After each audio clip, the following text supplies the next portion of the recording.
the king, for the last time, greeted his comrades, both helmet bearers and faithful friends.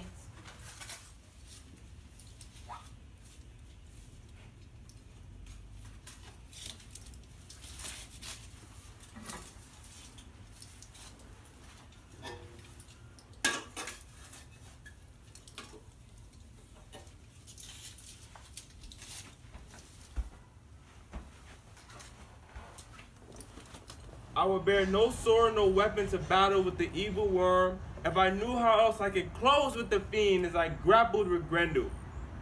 From the worm I look for a welling of fire, a belching of venom, and therefore I bear shield and burning. Not 1 foot space will I flee from the monster, the ward of the mouth. It shall fare with us both at the wall, as fate shall allot, the Lord of mankind. Though bold in spirit, I make no boast as I go to fight with the flying serpent. By deeds of daring, I'll gain the gold, where death and battle shall break your lord. Then the stalwart rose with his shield upon him, both under helmet, bearing his sword. Under the stone cliff he trusted the strength of his single might. Not so does the coward, he who survived through many a struggle, many a combat and crashing of troops, saw where a stone ark stood by the wall. To sue for peace, the breath of the serpent, a blast of venom, burst from the rock.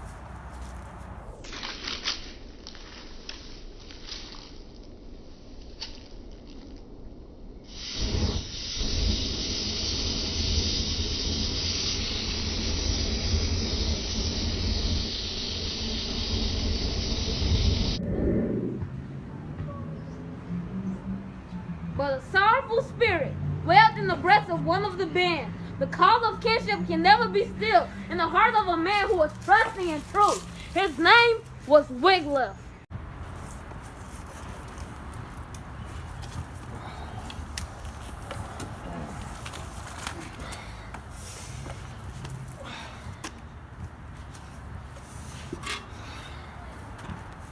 Now is the day that our Lord has need of the strength and courage of stalwart men. Beloved Beowulf, summon your strength. Remember the value of old in the years of youth, not to allow to lessen as long as you live. I fight at your side.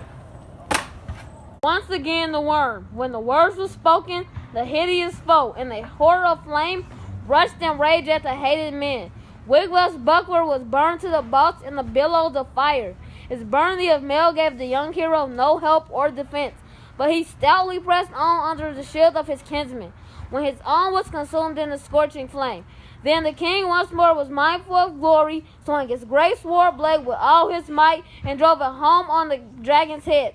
But Nagling broke. It failed in the battle. The blade of Beowulf, ancient of grey. A third time then the terrible scatter. The monstrous dragon, inflamed with the fuel, rushed on the king with the opening offer.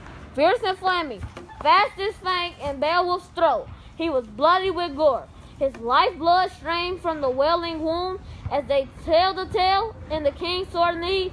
His shoulder companion showed forth his valor, his craft and courage and native strength. To the head of the dragon he paid no heed. Through his hand was burned as he helped his king. A little lower the stalwart struck at the evil beast, and his blade drove home, plated and gleaming. The fire began to lessen and wane. The king of the weather summoned his wits.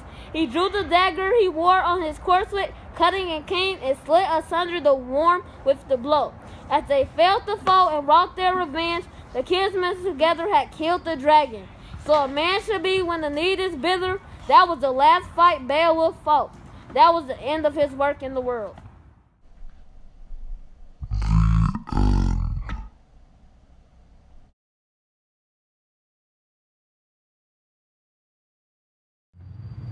But a sorrow. Oh God. Yeah, Chuck. Ben, you gotta run. I started laughing, but you made Ben laugh. Alright guys, let's not look at it. You don't look at it. Yeah, don't look at Ben.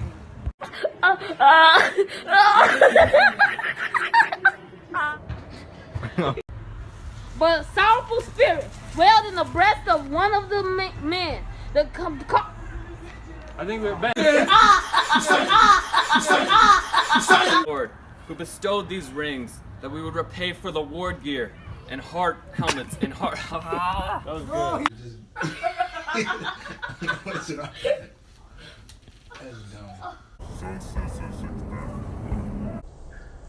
Once again, the world wants